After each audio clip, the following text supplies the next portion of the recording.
All right, so this is Todd Atkins, and I'm here with Rick Hawn. I'm excited to do this interview because I was a big fan of the Bjorn Rebney Bellator, the tournament style Bellator before Scott Coker took it over, and Rick was a big part of that. He won the season 9 Bellator. What way was it? Welter, right? Uh, the first time I did, I don't remember the seasons anymore.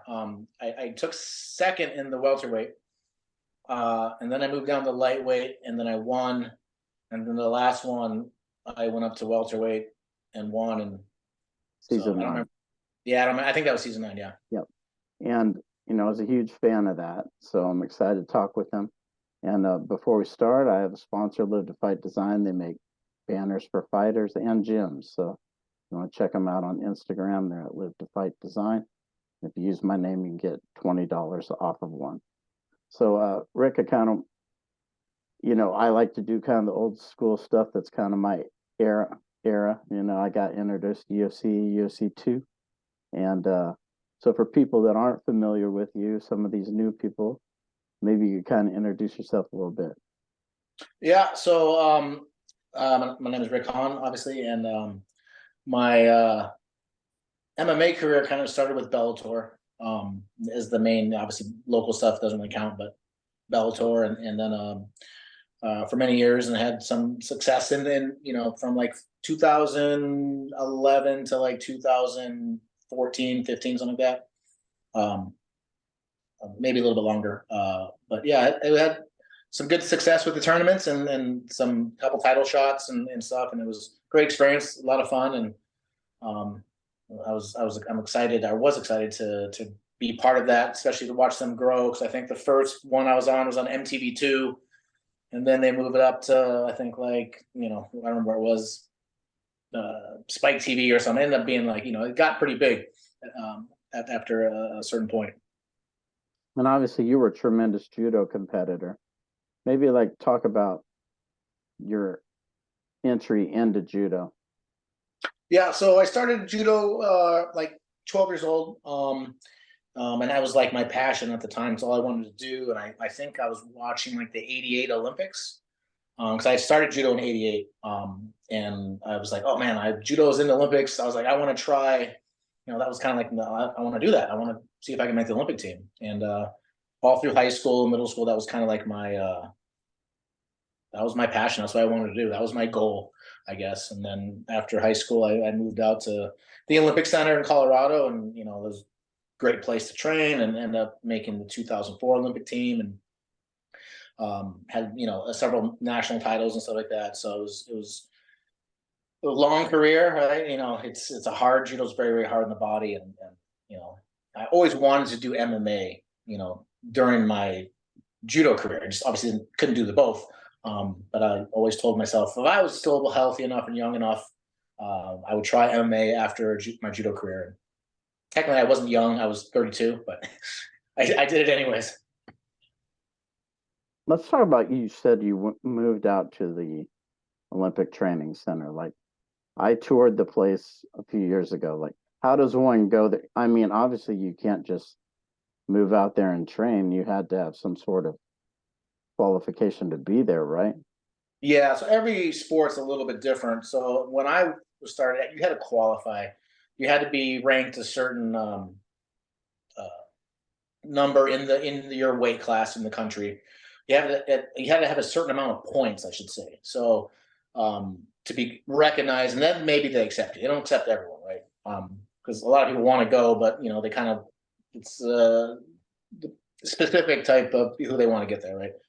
Um, so I had enough points to go, and I got there, and basically it's a scholarship, right? So it was amazing. I mean, state of the art facility, top notch, medical care and food services, and just free food, free room and board, and sports science, sports medicine, everything you needed with training and stuff like that. And I was there 8 years, and it was amazing. I'm very blessed to be able to had a chance to go there and experience that. 8 years straight. Yeah, so a lot of people like move out after a couple of years. They don't want to be in the dorms. All right, they want to get their own place and have some privacy and stuff. But at the time, I didn't have any money or anything like that, and uh, you're training pretty much full time and working part time. So I was like, you know what?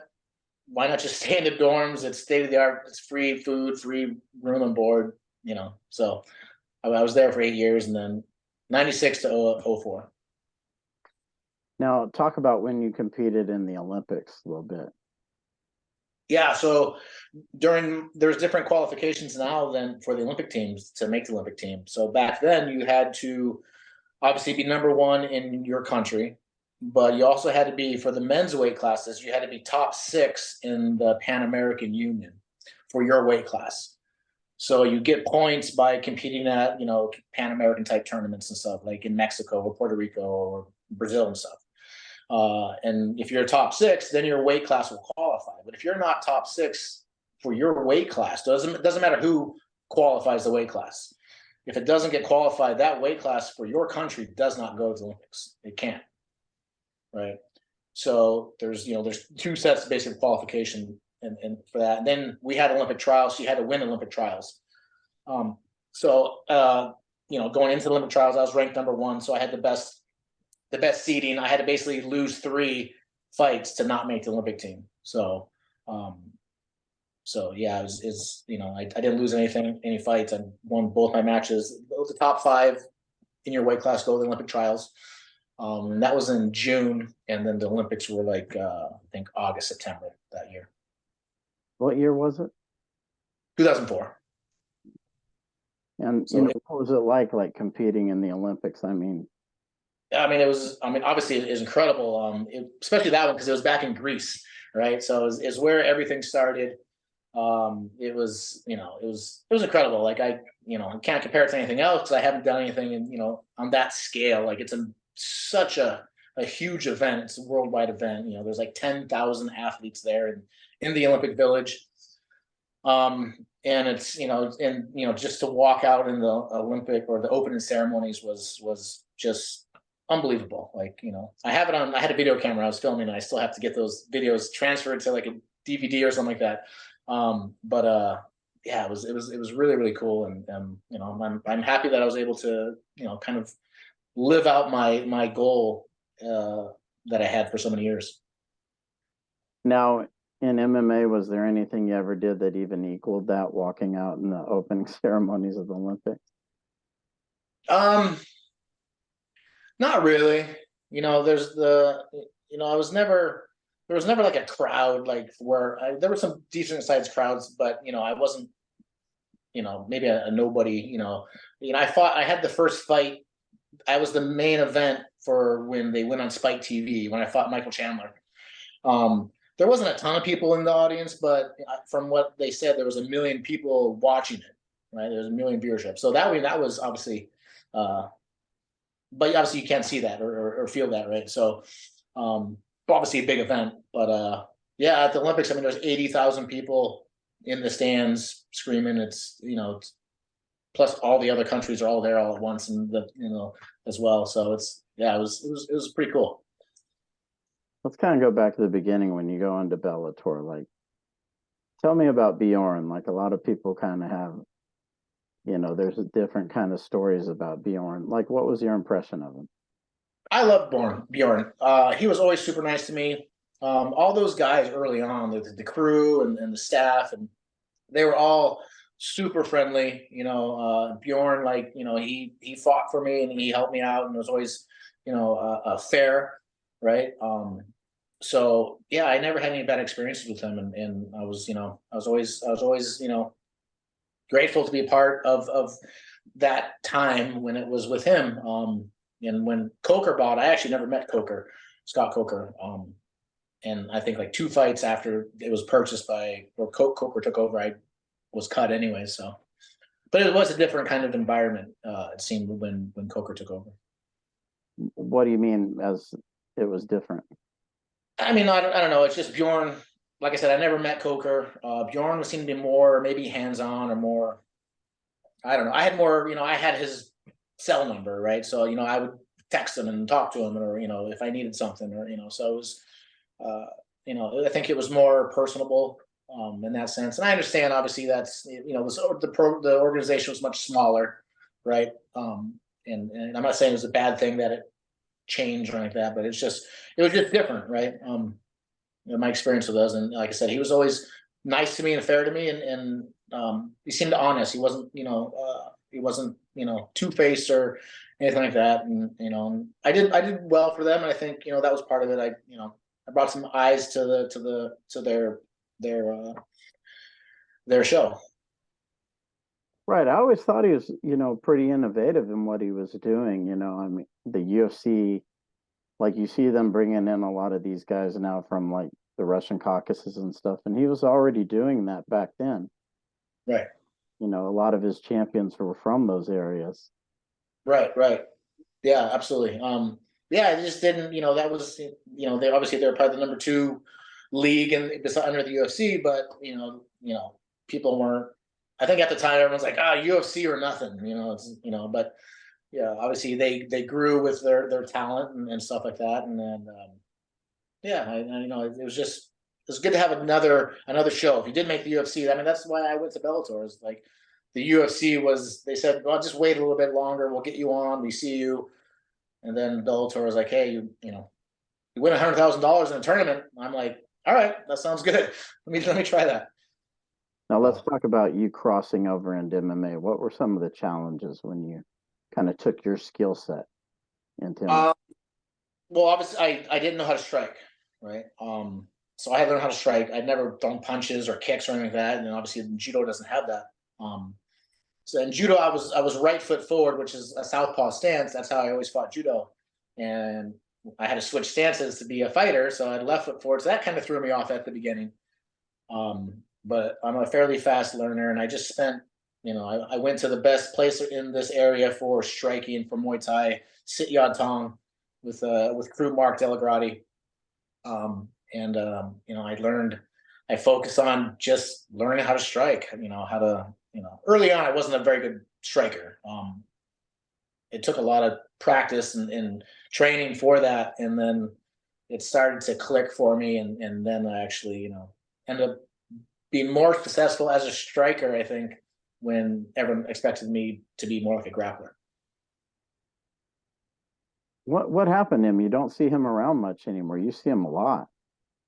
Yeah, he's I think there's no more the MMA. They still have an MMA school there, but I think he wanted to focus on more personal stuff, like maybe Muay Thai or seminars and stuff like that. Because obviously, coaching MMA is very taxing, right? You got to be. It's very you're hands on. You're all in, and it's just. I think it got a lot for him.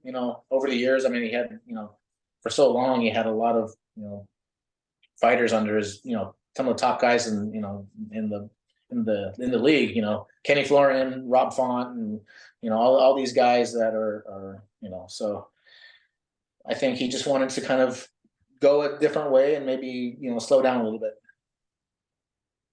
Now you became like a pretty effective puncher, and you were using that a lot as part of your skill set in MMA.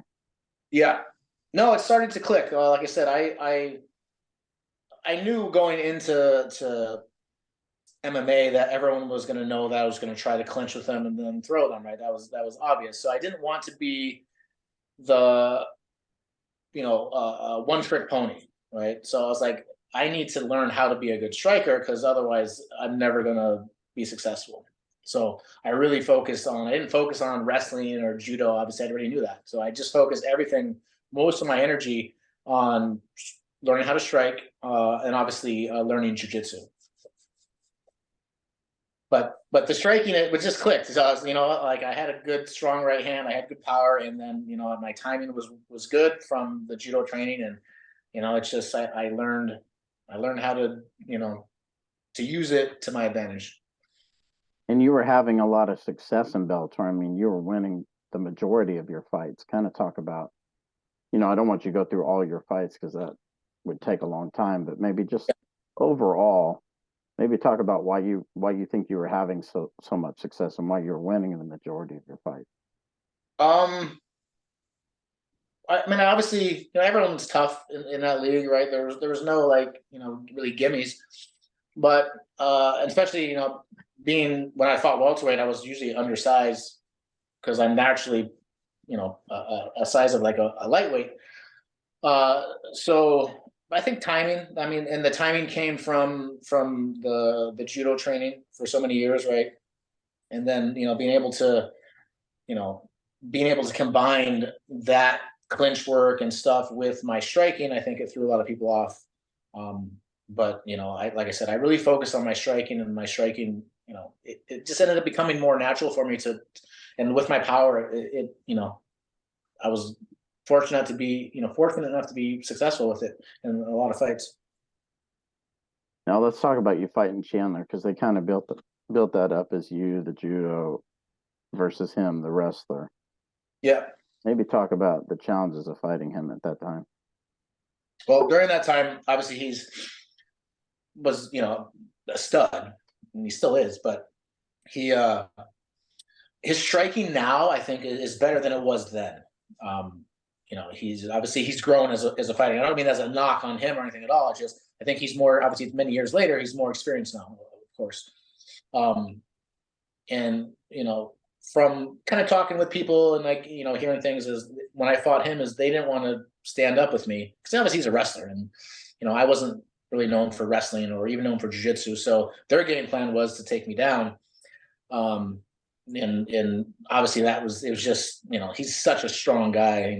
He was actually probably the first person that was actually my size, pretty close.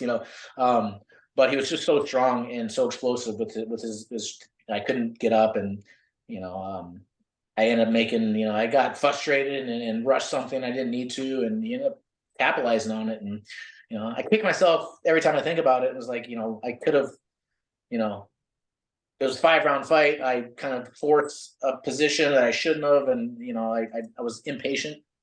And who knows what could have happened, but it's one of those things, like, it happens. Fighting someone who's super athletic, and obviously see where he is now. He's pretty one of the top guys in the world. Even then, I think top guys. I wanted to ask you about that. Now he's still out there. He's still, there's still a lot of buzz around him. I know he's kind of been on the shelf for a while waiting for McGregor, but kind of, what do you think about kind of his position right now and the fact that he's pretty popular? He is, and obviously he's earned that. Like he got the call, and he took advantage of it, and that's what it is. And he has incredible power, and he's super explosive, and he's had some great wins. So yeah, I mean, obviously they're waiting for the Conor McGregor thing, if it's ever going to happen. Excuse me, I don't know, but it's an interesting fight, and anything can happen. I mean, they both have very good timing, and they both hit hard, so it's someone's going to sleep. Probably within 2 to 3 rounds, someone's going to sleep in that fight. Do you think he's going to get the fight? I mean, it seems like they keep delaying, and yeah, I don't know. Like, yeah, it's maybe they will. They will. I don't know. It's maybe it doesn't have the hype that they're looking for yet. I don't know, but I don't know. It's just, yeah, let's get it done. Let's go. I want to see it. now I did want to ask you about some of the fights you did have, like you fought Karo Parisian. I wanted to ask you about that because obviously he was another very good judo guy in MMA at that time. Yeah. Maybe kind of give me your thoughts on fighting him. So Haro is interesting because he's one of the reasons why I wanted to do MMA, because I knew I could do it. Because I had fought him, early on in my judo career a couple times at nationals, and I think U.S. Open, and I think I was like 2-0 against him. And he's very talented, but and then he went to the UFC, and I was like, well, he's a little bit younger than me, but I was like, well, Caro has good judo, and he did well in the UFC. I was like, yeah, I'm not knocking him or taking anything. I'm saying, then to me, I was like, well, I have a similar.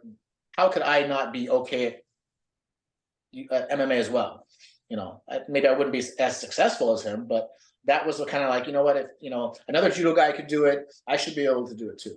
And that was kind of like, my whole thing is like, well, if I'm still young enough and healthy enough, I'll try it.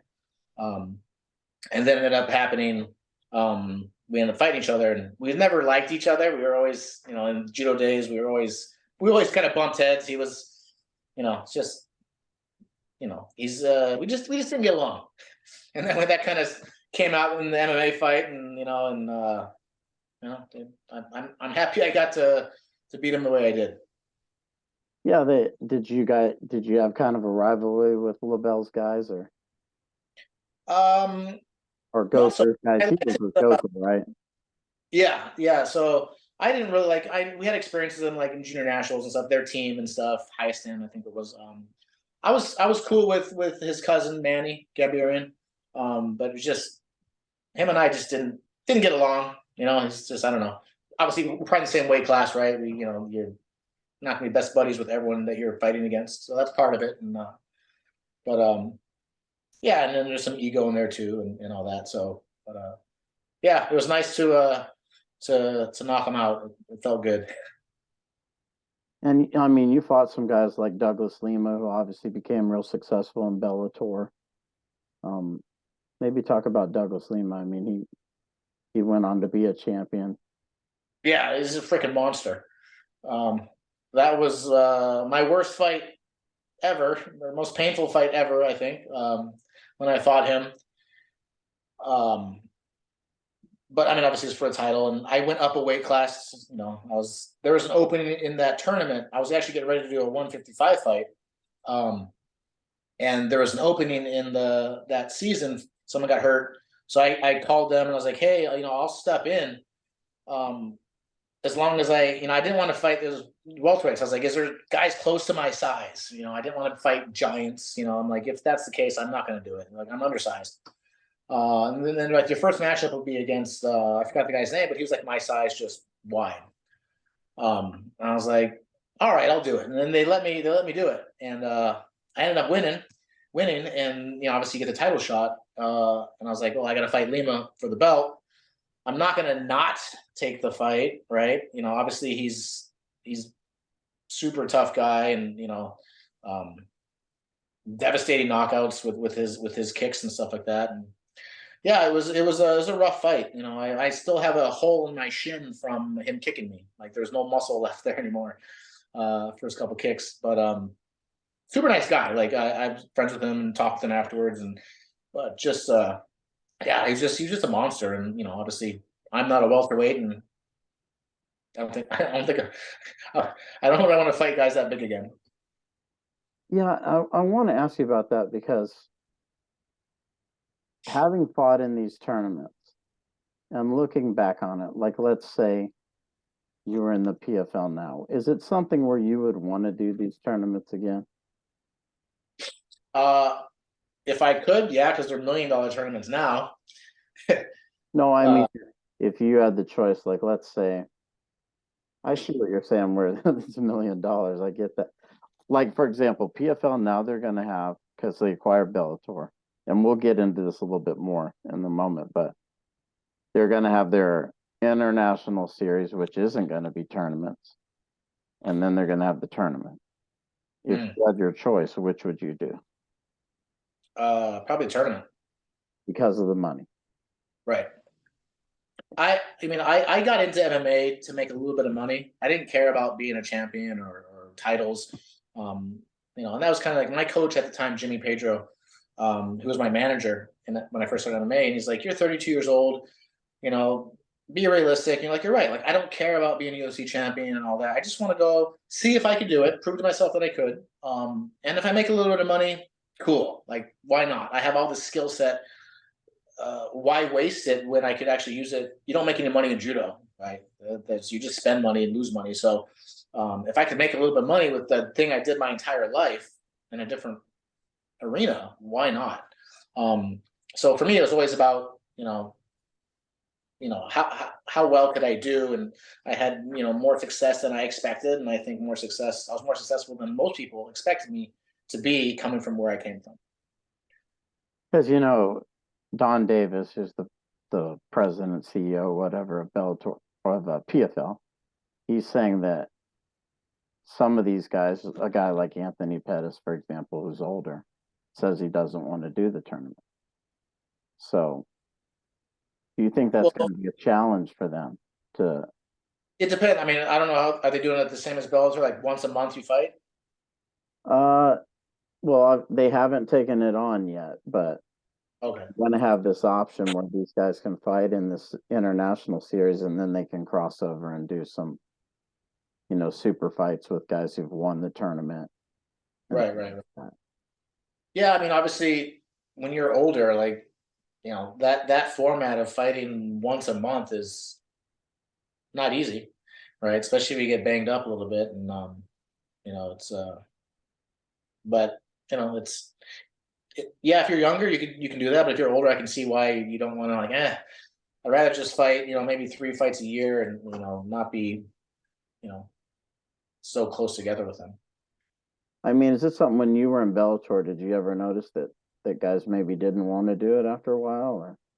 I think at the time, I think everyone wanted to just because of the money, the potential, right? Bellator wasn't there wasn't a lot of money to be made, um, like in regular fights. Unless for maybe you had a few couple people who were the top guys, maybe the champions.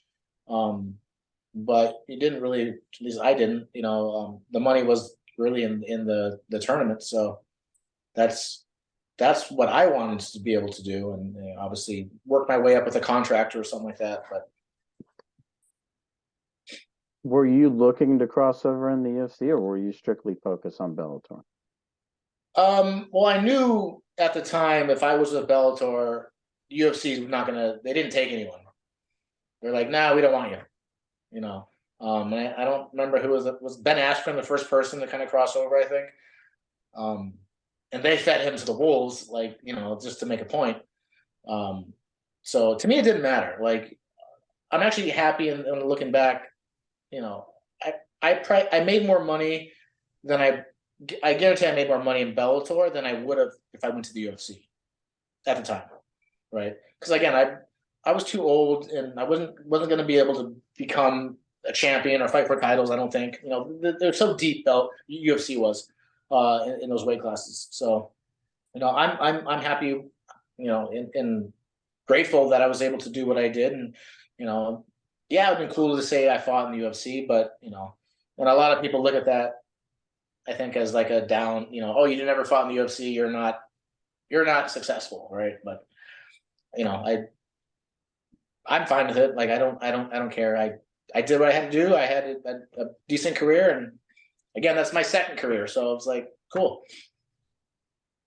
Now, let's kind of get in this PFL Bellator thing. I know you're not watching a lot of MMA, but maybe let's talk about just their acquisition of it. So they acquire Bellator.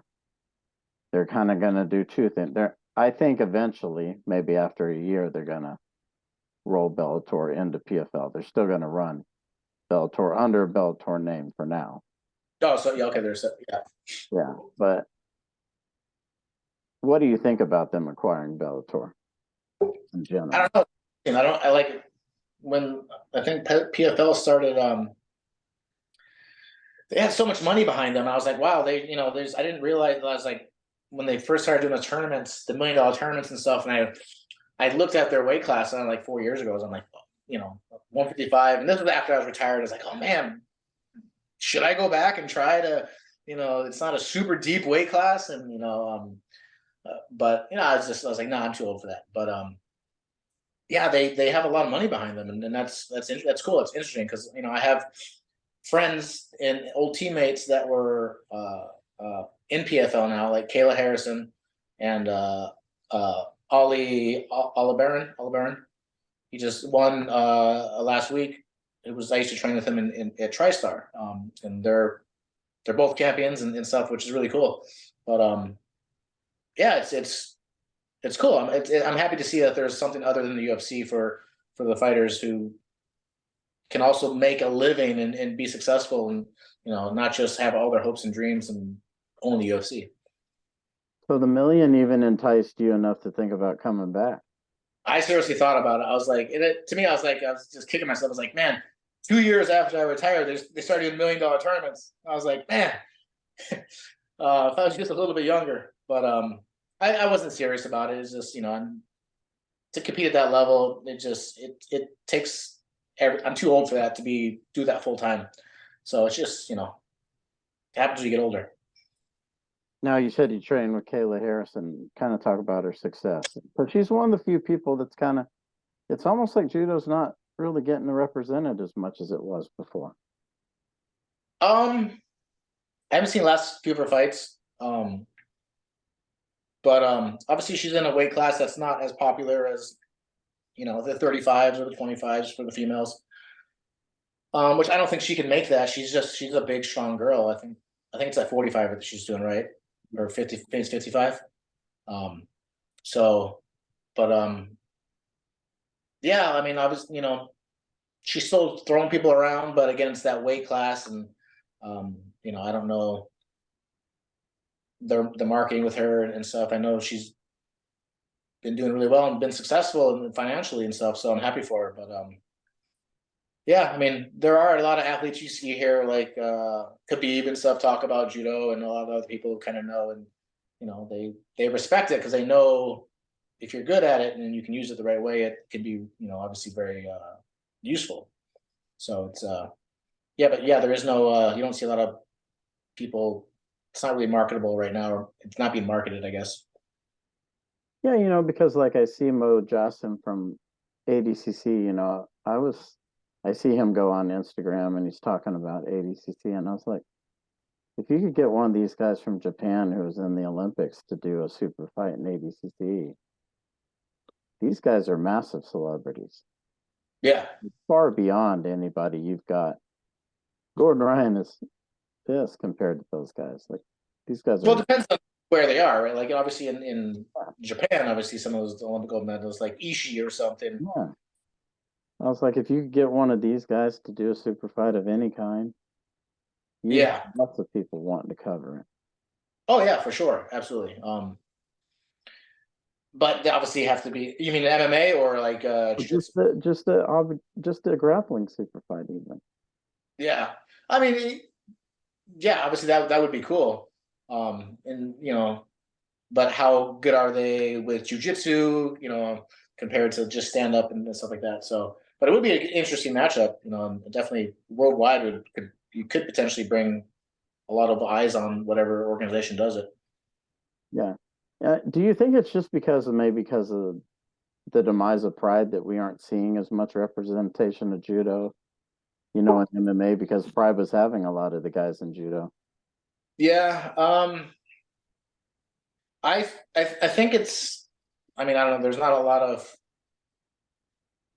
the judo community. USA Judo really dropped the ball with Ronda Rousey, and a little bit with myself. Like she was headlining. She's one of the best fighters in the world. She's a judo person, and they never marketed her because they wanted to separate themselves from MMA so much.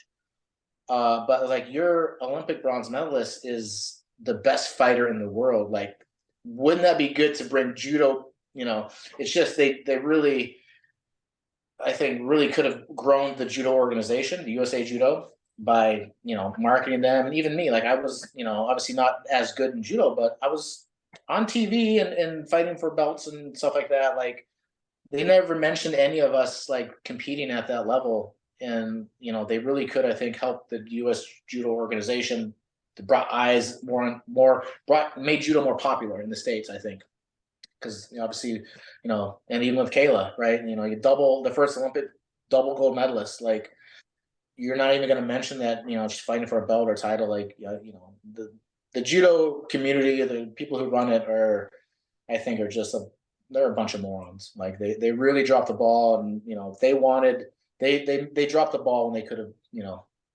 I think brought a lot of attention to judo in general in the States, and it's unfortunate because it's struggling now in terms of membership, and um, so I think they missed a big opportunity. Well, it seems like USA Wrestling does that too. Like separates them, like doesn't want to be Yeah. associated. They have a lot of guys that are successful in MMA, but they don't.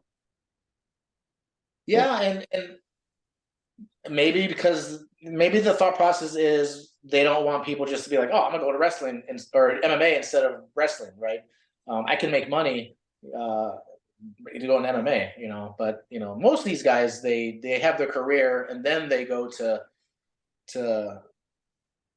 MMA or something like that, right? So, but yeah, I don't know. Like, I also think MMA is kind of has that you know barbarian type vibe to it. And I think he really wanted to separate themselves and stuff like that, and not be associated with that. And with the U.S. Olympic Committee, I think really wanted to keep those two apart, and so maybe that was the reason why. But it's unfortunate. Yeah, I mean, I think it could have brought a lot more attention to each of those sports if they just look how well you could be, how successful you could be if you did judo or did wrestling, right? And so, but yeah, it's interesting.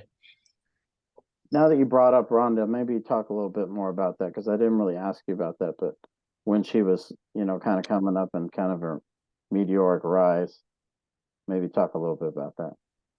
Yeah, so it's funny because we all used to live together in Massachusetts here when we were training for the Olympics. Me, Kayla, and Rhonda, and a bunch of other athletes, we all lived in the same house together. Like 2006, 2007. Um, and I was obviously the oldest, and then I retired in 08. And then I think Rhonda went another 4 years or something like that. But after I started fighting, I think she kind of got into it as well. It was actually pretty funny. I have a picture of, I think, my fifth MMA fight here, a local fight. I won, and then after the picture, like Rhonda's there, and there's like an Olympic judo gold medalist from Japan there, just a few of my other friends and stuff. But it's kind of cool to be like, before she made it like super, superstar.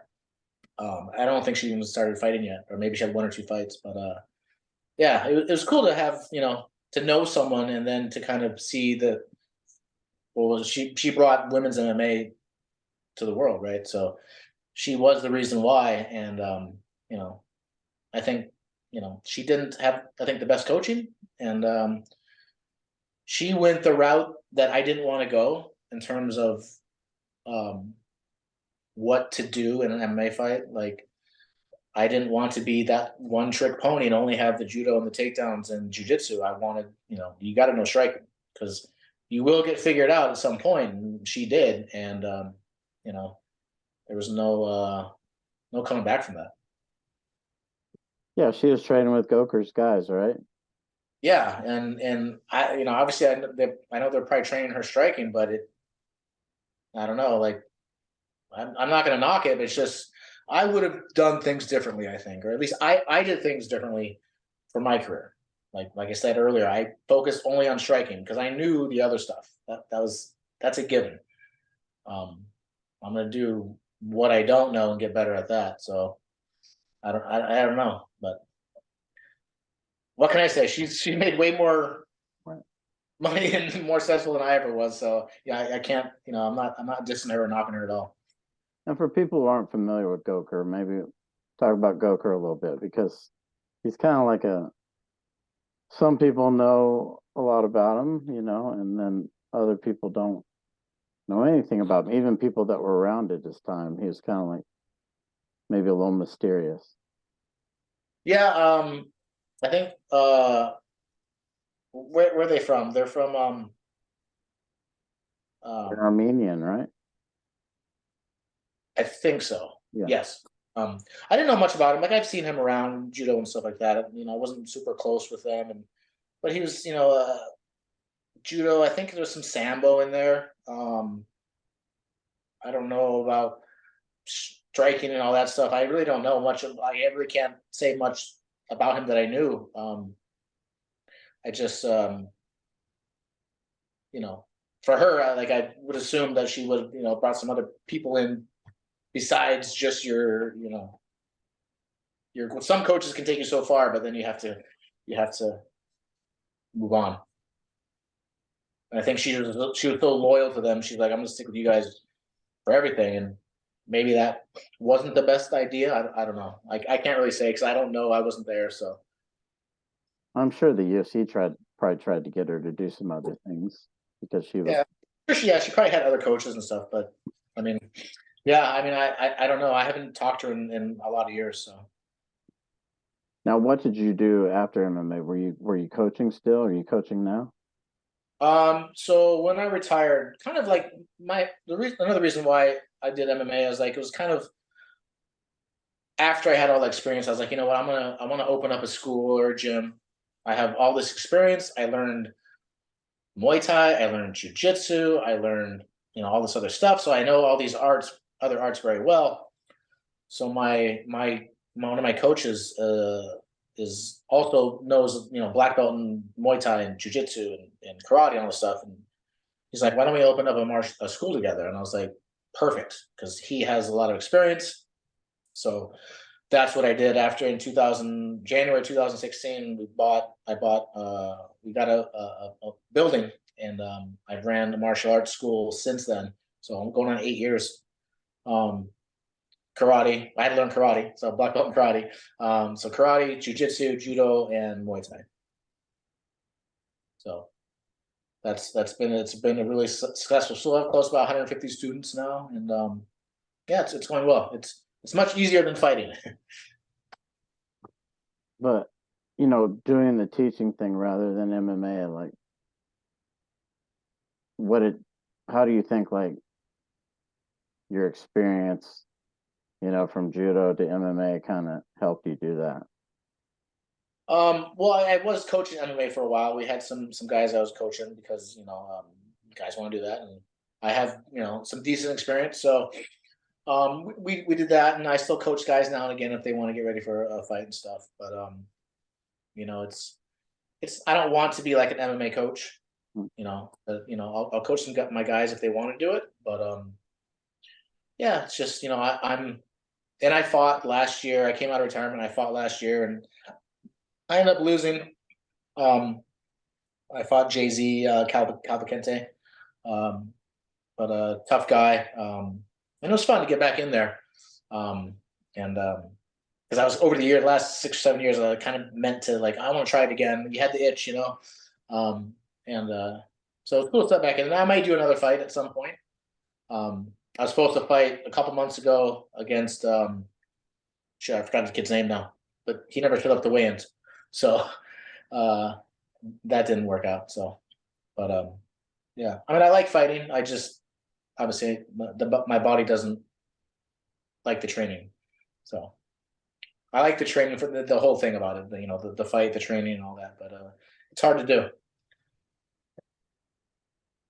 If you had, when you're training these guys for MMA, is it something where do you encourage them or do you discourage them? You think?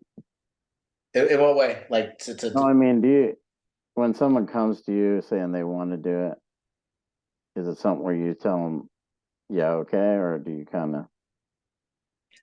yeah. I mean, I explained like you know I'm real with them, and and tell them like, hey, I don't be like, oh yeah, I'll get, I'm like, listen, that's first of all, I mean, I had this discussion tonight with someone about some guys. I'm like, if you're not doing what you're supposed to be doing, then you're not going to fight for me. Like, like everyone wants to be a fighter. Like that's the cool thing to do. I want to be a fighter, but they don't realize that it's not. You don't just walk in there and be a fighter. Like Right. I mean, you can, but you're not going to be successful, right? And it's hard. Like it's if you want to be successful, like it's a commitment, right? And so yeah, and that's the thing is like a lot of guys they're not committed, so it's frustrating at times because I know how to train. I've trained really hard and trained with a lot of great people, and if you don't match that, well, then you're you know you're representing me and then my school and so it's frustrating at times like with any kind of coaching is of course but yeah I tell them like MMA is hard like it's not going to be easy like it mostly you're the nail you're not the hammer in an MMA training camp. Yeah, I think, one of the points you made though about walking in, like I do think it has changed a little bit in the UFC and that, in the early days and even in Bellator, they wanted to find people that had some sort of championship pedigree. Yeah, Now so I that's was not a priority necessarily anymore. right. No, I feel old when I say this to the people. I'm like back in my day, but it's true when I was 8, 9, and 0, and we're talking with the UFC, you had to be 10, 12, and 0. You had to be undefeated, and you had to have fought good guys with winning records. That was the criteria to get into the UFC. Now you can be 4-0 and have fought cans, and they will take you. So now you don't see guys like in like the local region, the regional guys. You don't see the best guys fighting each other. See who's going to be the best. You see guys who are fighting deliberate cans with losing records because they'll know they'll get in the UFC. But what happens when they get in the UFC? They get freaking smoked. But they're like, "Oh, I made the UFC. I'm a UFC fighter." I'm like, "Bro, you're freaking got killed. Like, so what? Who cares if you get in the UFC if you lose in a round or less? Like, what really counts is if you can go to the UFC and you actually you can win, right? And yeah, that's the difference now. Is the criteria to get in is it? You don't have to be good to get in the UFC anymore. Why do you think the priority shifted? They need fighters. They need feeder fish. They have so many fights now, and there's so many fighters. They need, you know, there's only so many people that are going to have winning records in a region or something like that. So they need feeder fish, right? And that's what those people are. They're feeder fish. Yeah, they need they need someone to step in when someone gets hurt. They need but the level of of qualifications, yeah, definitely went down. Um, I don't know if maybe if I trained for a few months, I might be able to get back in the UFC if I wanted to. Like, it probably wouldn't be that hard because I mean, some of these local guys that I see in my area literally are 4-0, and the guys that I fought have all definitely losing records. And to me, I would never want to be that guy. Like, why would you want to go there just to say that you made the UFC, but you're going to get, you're going to get tooled on.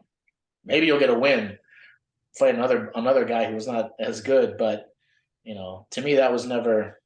That just I don't know. I couldn't do that. So Well, as we kind of wind down things, again, I want to say I appreciate you taking time to do this. And if you kind of had like a message you wanted to leave people with or something that you think was important that maybe we didn't cover, yeah, like I mean, it's important to you.